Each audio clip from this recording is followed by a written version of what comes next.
ॐ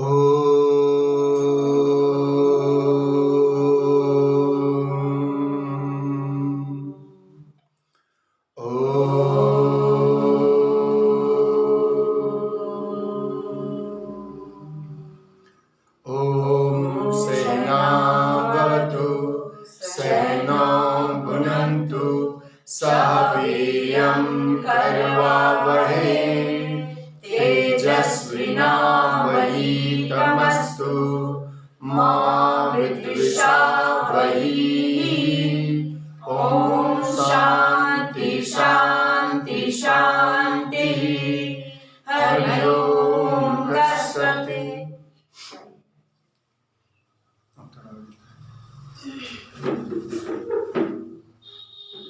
आज हम लोग रामचरितमानस शुरू कर रहे हैं। ठीक है, रामचरितमानस थोड़ा थोड़ा हम लोग गाते हुए चीजों को करेंगे। ठीक है, और बालकांड से शुरू कर रहे हैं। ठीक है, तो एक्चुअली क्या है, रामायण भगवत गीता ये एक्चुअली सारे जो है ना योग शास्त्री ही हैं, लेकिन इसको सही ढंग से अगर हम लोग समझे जाने तो उसमें जो है जो वास्तविकता है वो निखर के आती है। किसी व्यक्ति विशेष से हम लोग नहीं देखते हैं इसको, हम लोग योग से ही पूरा बालकांड को ही देखेंगे। बालकांड क्या है, पूरा रामचरितमानस को ही आगे हम इसी तरह से बढ़ाएंगे और देखिएगा आप लोगों को बहुत अच्छा लगेगा समझ के इस तरह से। और जैसा कि रामचरितमानस थोड़ा गा के करना पड़ता है, तो मैं कोशिश करूंगा कि आप लोग को थोड़ा सा मैं सुर के साथ करने का, पता नहीं कितना मैं कर पाऊंगा। ठीक है, आप लोग भी थोड़ा सा मेरे साथ गाइएगा, मतलब मैं गा लूंगा फिर आप गाइएगा। बंदौ गुरु पद पदुम परागा, सुरच सुभाष सरस अनुरागा।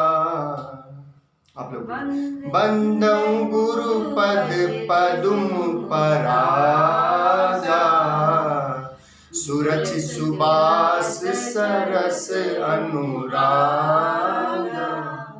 एक बार और करते हैं, मैं बोलूंगा फिर आप बोलेंगे, नहीं तो नहीं बोल पाएंगे। बंदौ गुरु पद पदुम परागा,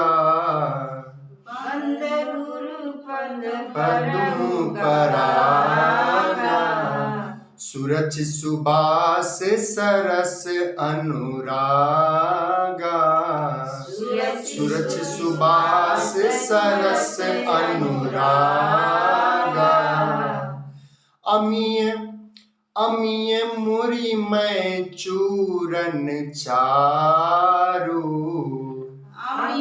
मुरी मैं चूरन चारू, समन सकल भव रुज परिवारू,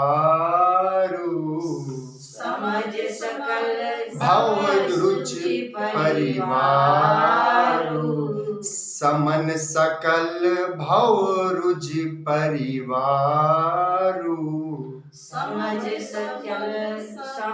रुचि परिवारू, सुकृति संभुतन विमल विभूति, सुकृति संभुतन विमल विभूति, मंजुल मंगल मोद प्रसूति, मंजुल मंगल मोद प्रसूति, जन मन मंजू मुकुर मलहरणी, मन मंजूर मुकुर मलहरणी, किए तिलक गुण गण बस करनी, तिलक गुण गण बस करनी।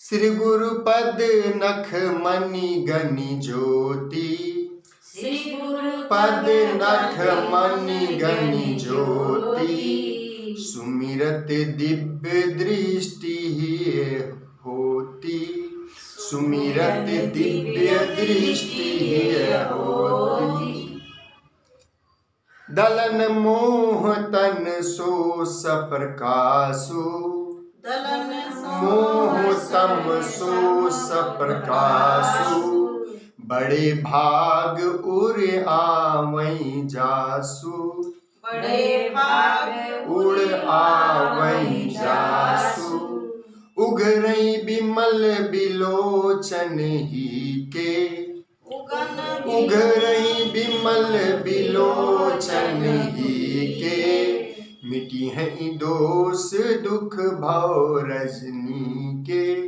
मिटी हैं दोष दुख भव रजनी के, सुजहि राम चरित मन मानिक, सुजहि राम चरित मन मानिक, गुप्त प्रकट जहि जो जहि खानिक, गुप्त प्रकट जह जो जहि खानिक। वेरी गुड है, थोड़ा सा करते करते अभ्यास हो जाएगा। और एक चीज है, नेक्स्ट क्लास में मैं स्क्रिप्ट आप लोगों को हाथ में भी दे दूंगा, ताकि बुक भी जो है लेके आएंगे, जैसे सुंदरकांड हम लोग पढ़ते हैं हाँ लेके आएंगे सर। हाँ, वैसे आप पढ़िएगा भी तो आपको अच्छा भी लगेगा, सामने से पढ़ के अच्छा ही लगेगा। हाँ, और सुनने के बाद जब आप देखते रहेंगे ना तो आपको पढ़ने में भी और सीख जाएंगे बहुत अच्छा से, ठीक है ना। चलिए इस अर्थ को समझते हैं। बंदौ गुरु पद पदुम परागा, सुरुचि सुबास सरस अनुरागा। अब देखिए यहाँ महाराज तुलसीदास जी बोल रहे हैं कि बंदौ गुरुपद पदुम परागा। हाँ, गुरु के पद के जो कमल के समान गुरु का जो पांव है, उसका जो रज है, ठीक है, सुरुचि सुबास, हाँ, सरस अनुरागा, ये बहुत ही सुंदर जो है, बहुत ही सुंदर सुगंधित, हाँ, अनुराग है, ठीक है। माने गुरु का पांव जो है, पांव का जो रज है, जो धूली है, वो बहुत ही क्या है, महत्वपूर्ण है। मतलब समझ में आया। अब यहाँ पर समझने वाला बात है कि गुरु कौन है। तो गुरु का मतलब यहाँ पर क्या है, जैसे कि हम लोग शब्द सरल अर्थों में समझे, गुरु का मतलब होता है बड़ा, और गुरु का एक निहित अर्थ है, उसको अभी हम बताएंगे। पहले गुरु का अर्थ समझिए। हम लोग सुने हैं ना, गुरु लघु, लघु मतलब क्या है, छोटे, और गुरु मतलब बड़े। तो सिंपल सा चीज जो है, जितने भी संसार में जो भी आपके सीनियर रहे होंगे, जितने भी संसार में जो भी सीनियर रहे होंगे, उन लोगों से जो भी आपको ज्ञान मिला है, और जिस ज्ञान के वजह से मैं बोल पा रहा हूं, आज आप सुन पा रहे हैं, उन सब को बोला जाता है। वो सभी क्या है, गुरु हैं। वो सभी बड़े हैं जिनसे हमको ये ज्ञान मिल गया कि हमको ये सब चीजें जाननी है, ये अध्यात्म को समझना है, अपने जीवन को सफल बनाने के लिए हमको ये प्रयास करना है। ये ऐसे नहीं आया कि हमारे कई सारे लोग जो हमारे जीवन में आते गए, हमारे भाई बंधु मित्र माता पिता, ये सब के सब क्या है, हमारे गुरुजन है। ये सब के सब क्या है, हमारे सीनियर है, हमारे आचार्य हैं, जिनसे भी हमको ज्ञान मिला, जिनसे भी हमको कुछ मिला, वो सबका सब क्या है, वो सब के सब हमारे क्या है, गुरुजन है। और ये सब जो भी हमारे गुरुजन है, ये सब का चरण धूलि भी जो है हमारे लिए कल्याणकारी है। सुरुचि, सुबास, ठीक है, सुंदर सुगंध और सरल अनुराग देने वाला है, ठीक है, ऐसा है गुरु का रज। समझ में आया। अब दूसरे अर्थों में क्या है, जो हमारे अंधकार को मिटाता है, जो हमारे अंधकार को मिटाकर प्रकाश लाता है, वही है गुरु। एक व्यक्ति से नहीं हुआ है, कई सारे लोग हमारे जीवन में आते गए, जिनसे हमको ये सारी चीजें मिलती है। इवन जो आपको अटपटा भी लग रहा है, कुछ लोगों से आपका मन मुटाव भी हुआ है, वो भी आपके सीनियर है, उनसे भी आपको सीख मिली है। समझ में आया। इसीलिए उनका भी अवहेलना नहीं करना चाहिए। जिनसे तू मैं हुआ है, तू मैं हुआ है, वो मोमेंट में जो हुआ है, उनसे भी हमको ज्ञान ही मिला है। हमारा यहाँ क्या हुआ है, विकास हुआ है। इसीलिए राम जी लक्ष्मण जी को क्या बोले, जाके रावण से ज्ञान लेके आइए। बताइए, इतना बड़ा विलेन है जो, हाँ, जिसके वजह से क्या ना क्या हुआ, उससे भी ज्ञान भगवान बोल रहे हैं लेने के लिए। इसका मतलब समझ में आया। जो हमारे सुजन है, कुजन है, उनसे भी हमको जो ज्ञान मिला, उनका भी बोला जा रहा है कि उनका भी रज जो है हाँ वो भी मूल्यवान है, तभी तो लक्ष्मण जाके उनका जो है पांव छूते हैं रावण का। समझ पा रहे हैं ना? तो यानी कितना हम्बल जीवन में होना होगा। राम का चरित्र क्या है, आपको हम्बल बनाएगा। ठीक है, हम लोग भी अपने जीवन में जो है इतना नहीं कर पाते हैं। ठीक है, हर समय बहस तू मैं हो जाता है लोगों से। ठीक है, इवन मैं अपना बता रहा हूँ, मैं तो कर लेता हूँ, मैं तो खूब करता हूँ। ठीक है, लेकिन हाँ अगर आप जितना कर रहे हैं बस उतना ही आपका प्रॉब्लम था। उसके बाद आदमी को क्या करना है, स्नेह प्रेम से लेना है। समझ में आया? हाँ, अमी मुरी मैं चूरन चारू समन सकल भव रुज परिवारू। अब देखिए, अगर आप वैसा नहीं लेंगे, वैसा अगर ले लिए तब तो बहुत ही अच्छा है। तब क्या होगा, ये अमृत के समान होगा। ये रज जो है ना, अगर उस तरह से लिए उनके रज को, जो भी जैसा भी रहा है, जिनसे भी आपको ज्ञान मिल गया है, उनके रज को अगर आप लेंगे ना इस तरह से, तो आपको क्या होगा, वो अमृत के समान होगा और अमृत मूल का चूरन के समान होगा। जैसे चूरन वगैरह खाते हैं डाइजेशन के लिए, है ना? हाँ, वैसे ही ये अमृत का चूरन है। ये रज नहीं है, ये पांव का धूली नहीं है, ये चूरन के समान है। और चूरन के समान कोई चीज लिया जाता है कब, कोई बीमारी। ये बोल रहे हैं सकल समन सकल भव रुज परिवारा, और बीमारी का जितना परिवार है सब इसी से आपका मिट जाएगा। ऐसे ये भव्य काव्य नहीं बना है। देख रहे हैं, एक एक वर्ड, एक एक लाइन में क्या महत्वपूर्ण बात है और सरल है। कोई बीमारी आपको नहीं होगा, बताया जा रहा है कि कोई बीमारी नहीं होगा। ठीक है, बीमारी क्या है, बीमारी का परिवार लोग कौन है, बात पित्त कफ। बात पित्त कफ, यही तीन ही बीमारी का मूल कारण है। आयुर्वेद में थोड़ा सा मैं बताऊं, अगर इन तीनों को ठीक करना है तो थोड़ा त्रिफला ले लेना पड़ेगा। ठीक है, क्या लेना पड़ेगा, त्रिफला। हाँ, त्रिफला लेने से ये मेंटेन रहेगा। और यहाँ पर क्या है, यहाँ पर बता रहे हैं कि वो धूली को लेने से, अब समझ में आया धूली को लेने के लिए क्यों बोल रहे हैं, क्योंकि सारा रोग जो है मानसिक शुरू होता है। सारा रोग पहले क्या होता है, मानसिक शुरू होता है। अगर आप किसी के प्रति बैर रखेंगे, किसी के प्रति कुछ गलत भावना रहेगा, काम क्रोध लोभ, हाँ, ये सब क्या करेगा, बात पित्त का ये सबको बढ़ाएगा। देखो कितना टेक्निकल है। और जो गुरु है, जिनसे आपको ज्ञान मिला, उनसे क्या होगा, काम क्रोध लोभ मोह ये सब क्या होगा, खत्म होगा, हाँ, समाप्त होगा। तो ऑटोमेटिक आप निरोग रहेंगे। पूरा साइंटिफिक है। समझ पा रहे हैं ना, कितना अच्छा भव्य काव्य है। ठीक है, रावण जैसे लोगों को सब धूली ले लिए, तो इससे हम लोग भी बने। हाँ, जिनसे भी जो ज्ञान मिल गया, प्रॉब्लम है उतना बस ज्यादा नहीं, फिर पूरा सब अपना लेना है कि सब ठीक है। ठीक है, पत्नी हो, बच्चे हो, पति हो, जो भी ठीक है, आगे बढ़ते जाइए, करते जाइए, आगे बढ़ते जाइए। ठीक है, सुकृति संभूतन विमल विभूति मंजुल मंगल मोद प्रसूति। अब देखिए, ये क्या है, जैसे शिव शरीर पे जो है तन पे लगाते हैं ना विभूति, ये वैसे ही है।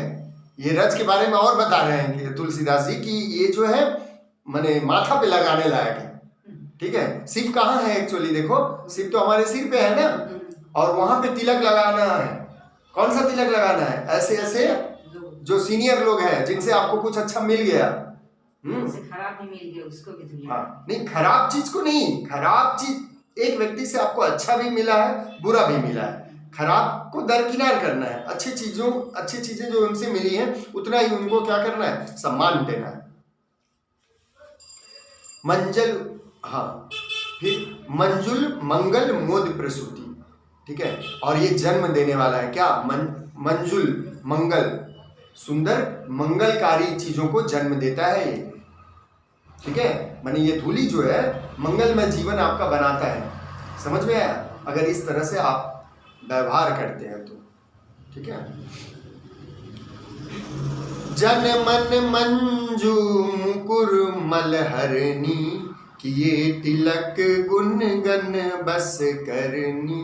देखो, जन मन मंजुल मुकुर मलहरनी, ठीक है। ये क्या करता है, मन के भीतर जो मल है ना उसको क्या करता है, ये मांसता है, मिटाता है। हाँ ठीक है। जैसे आईना है, आईना के ऊपर में धब्बा लग जाता है तो आप अपने तस्वीर को नहीं देख पाएंगे, समझ में आया। तो ये रज जो है ना, हाँ ये छाई से क्या करते हैं हम लोग, रगड़ रगड़ के बर्तन मांजते हैं, सफाई होता है ना, वैसे ही ये रज है। हाँ इसको लगाएंगे तो क्या होगा कि ये आपको, आपके मन को क्या करेगा, निखारेगा। कि ये तिलक गुण गुण गुण सॉरी गुण गण बस करनी, ये क्या करेगा, आपके गुणों के खान को क्या करेगा, बढ़ाएगा, गुणों के समूह को क्या करेगा, बढ़ाएगा। इसको अपने सिर पे लगा के रखना चाहिए, समझे।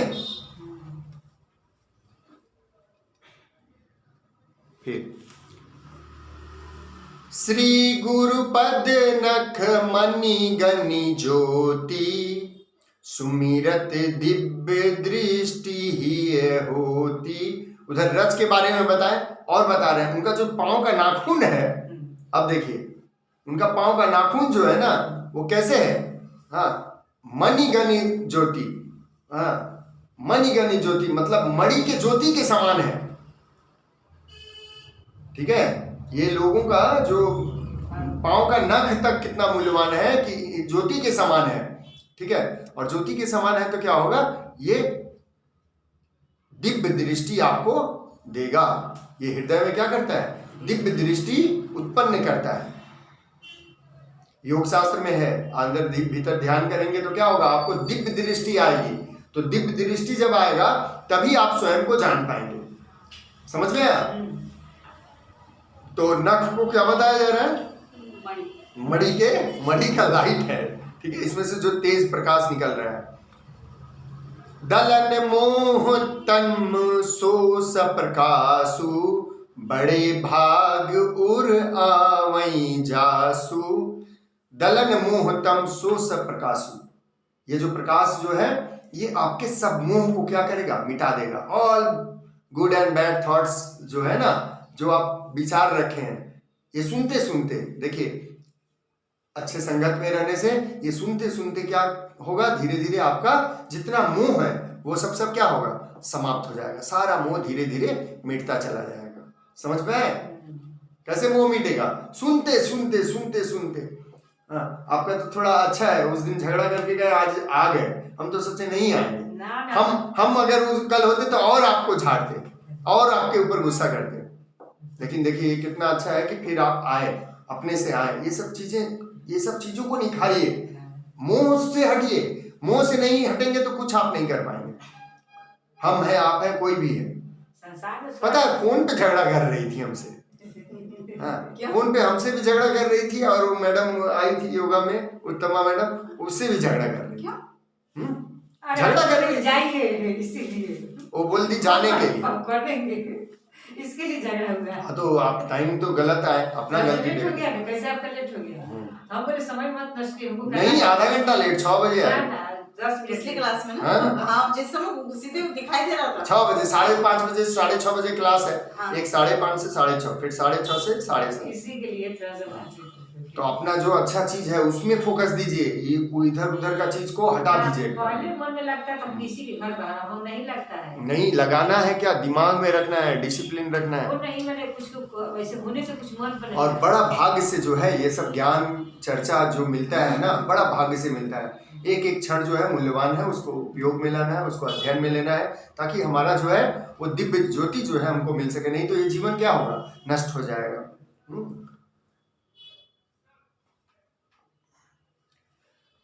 उघरई बिमल बिलोचन ही के, ये आंख जो है ज्योति, हाँ भीतर का जो है आंख खुलता है, ठीक है। उघरई बिमल बिलोचन ही के, हृदय का जो है, हृदय में वो ज्योति, वो किरण आती है। मिटे ही दोष दुख भव रजनी के, ठीक है। अब संसार का जो है, संसार का जितना दुख है, मोह के कारण जो दुख आया है, ये सब का सब क्या होगा, मिट जाएगा। अब मिटेगा तो क्या होगा, देखिए कितना योग का एकदम यहाँ पे आ गया। सुजहि रामचरित मन मानिक, सुजहि रामचरित मन मानिक, गुप्त प्रकट जहाँ जो जेहि खानिक। तब जाके आप अपने अपने राम को देख पाएंगे। समझ में आया? तो राम का मतलब क्या हो गया, आपका आत्मा। तब वो चरित्र को आप समझ पाएंगे, तब वो चरित्र को व्यवहार में ला पाएंगे। सुनते सुनते सुनते सुनते एकदम जहन में उतरता जाएगा, और तब आपके भीतर जो है आप अपने राम को तभी उतार पाएंगे। और जब तक अपने भीतर अपने राम को नहीं उतार पाएंगे, तब तक क्या होगा, आपका जीवन उस लायक नहीं होगा कि आप समाधि को प्राप्त हो पाए, आपका जीवन मुक्त हो पाए। समझ में आया? आचरण भी करना है, तो आचरण कैसे होगा, सोचिए आचरण कैसा। मैं पढ़ रहा था वहां का छोटा सा एक एपिसोड मैं थोड़ा सा बोलना चाहूंगा, तब समझ में आएगा। राम का चरित्र अपने जीवन में उतारना, तभी आपको राम दिखेंगे। राम का चरित्र जीवन में उतारेंगे तभी आपको अपने राम दिखेंगे। हर व्यक्ति का अपना राम है, अपना भगवान है, जो the soul is there. Bhagavad Gita और रामायण में कोई डिफरेंस नहीं है, कोई डिफरेंस नहीं है। थोड़ा सा इसमें क्या है अच्छा, कि इसमें चरित्र को भी ऐड कर दिया गया है। तो चरित्र को ऐड करने से लाभ ये होगा कि हम अपने जीवन में चलेंगे कैसे। अब देखिए मैं उस घटना को बताता हूं। कैकेयी राम को बोल रही है वन जाने के लिए, ठीक है, वन जाने के लिए बोल रही है। तो उसमें क्या है कि उनका राजा जो है दुखी हो गया है, मतलब राजा दशरथ दुखी हो गए हैं। तो राम को जब सूचना मिला, तो राम जब आए तो पूछ रहे हैं माता कैकेयी से कि आप इतनी दुखी क्यों हैं, और वो इतने मरे हुए क्यों जा रहे हैं, क्या आपने मांगा है। ठीक है, तो वो बता रही है कि मैं आपके लिए वनवास मांगी हूँ, और राजा के भरत के लिए राजगद्दी मांगी हूँ। तो बोले इसमें दुख होने का क्या बात है, सोचो कैसा चरित्र है, हाँ, कि इसमें दुख होने का क्या बात है। ये तो खुशी का बात है कि हम वहां वन में जाएंगे और वहां मुनि ऋषि लोग कितने कितने महात्मा मिलेंगे, उनका रज का धूली मिलेगा, मेरा जीवन जो है और सफल होगा। समझ पा रहे हैं ना? कैकेयी भी बोल रही, देखो वही चीज तो उनको समझ में नहीं आ रहा है। हो सकता है वो कपट भावना से बोल रही होगी, लेकिन मुझे नहीं लगता है कि वो कपट भावना से भी बोल रही होगी। वो फैक्ट समझती है, राम को सबसे ज्यादा तो वही प्यार करती है जो जिसको ज्यादा प्यार करता है। हाँ, जो जिसको ज्यादा प्यार करता है वो उसका हमेशा क्या चाहता है, भला ही चाहता है। तो राम का भला कहां से होता है, वो राजमहल में रहने से भला होता है। बुद्ध राजमहल में रहते तो उनका भला होता है। बुद्ध कहां गए, राजमहल को छोड़ के कहां गए, वन में। तो अच्छा माता कैसी होती है, सोचो, अच्छा माता है वो होती है जो धक्का मार के पुत्र को कहां करता है, जाओ भाई कमाओ खाओ निकलो, और आप मोह में पड़ी हुई हैं। कैकेयी से आप बड़ी हैं, कैकेयी से ज्यादा इंटेलिजेंट है नहीं, हाँ, कैकेयी ने तो बहुत अच्छा काम किया। नहीं तो राम कहां से पाते हम लोग, राम का कैरेक्टर पाते समाज को दिया होता। तो सोचो हम लोगों को इस तरह से जिंदगी जीना है। भाई बंदूक छीन ले रहा है तो छीनने दो भाई, हमको तो और अच्छा मिलना है, जो छीन रहा है छीनने दो। आपका जीवन उत्कृष्ट होने के लिए निखर रहा है। एक यू शेप का एक बुक है, I don't know exactly the name, उसका नाम नहीं याद आ रहा है। उसमें यू टर्न ऐसे किया हुआ है, यू टर्न, ठीक है। यू टर्न में क्या होता है कि जब आप पानी इधर से डालोगे तो इधर से पानी निकलेगा, और इधर से डालोगे तो इधर से पानी निकलेगा, ठीक है। इट इज समथिंग लाइक पाप पुण्य, एक से आप पाप डाल रहे हो, एक से पुण्य डाल रहे हो, ठीक है ना। ये जीवन जो मिला है यू टर्न का जीवन है। आप पाप करोगे तो पाप वाला लाइन से जाएगा, तो क्या होगा, पुण्य आपका हटता चला जाएगा, फिर पाप निकलता चला जाएगा, ठीक है। उसी तरह से पुण्य को डालोगे, पुण्य वाला में जितने डालोगे तो पाप जो बैठा हुआ है वो निकलेगा, तो थोड़ा सा दुख तकलीफ आपको जीवन में दिखाई देगा। पाप का रिजल्ट क्या है, दुख। पाप का रिजल्ट क्या है, दुख। जब आप पुण्य भरोगे ना तो देखोगे पाप का जो रिजल्ट है दुख वो निकलेगा। इसीलिए बोलते हैं अरे हम तो कितना पुण्य काम कर रहे हैं लेकिन मेरा रिजल्ट क्या आ रहा है, खराब खराब आ रहा है। अरे वो खराब नहीं है, वो निखर रहा है जीवन, समझ में आया। क्योंकि आप पुण्य भर रहे हैं तो यू शेप है ना, तो वो उसका जो पाप अंदर जीवन में है वो दुख रूप में प्रकट हो रहा है। तो जैसे ही खत्म हो जाएगा फिर देखिएगा जीवन अच्छा ही अच्छा है। समझ में आया। तब जाके राम दिखेंगे। और इसके बाद सोरोठा के साथ जो है आज का हम समापन करेंगे। हाँ, जथा सुअंजन अंजिद्रुग साधक सिद्ध सुजान, कौतुक देखत शैल बन भूतल भुरी निधान। तो ये रज जो है, जो ऊपर में बताएं गुरु रज, ये ऐसा है कि इसको जो है आंखों में लगाना चाहिए। एक ऐसा रज है सुअंजन, सुअंजन मतलब एक ऐसा बोल सकते हैं चूर्ण है, धूली है, जिसको आंखों में लगाने से क्या है ना कि सब सुरमा जैसा, जिसको आंखों में लगाने से सब कुछ दिखाई देने लगता है। दुनिया में जितना रहस्य है ना सब दिखाई देने लगता है। उसी तरह से ये जब आपका ये रज को लगाएंगे ना तो आपको सारा ब्रह्मांड का सब कुछ जो है रहस्य, आपको जितना धन संपत्ति खजाना जो भी है दुनिया में, सब रहस्य आपके सामने खुलकर आ जाएगा। कब आएगा? जब रामचरित क्रिएट होगा आपके भीतर।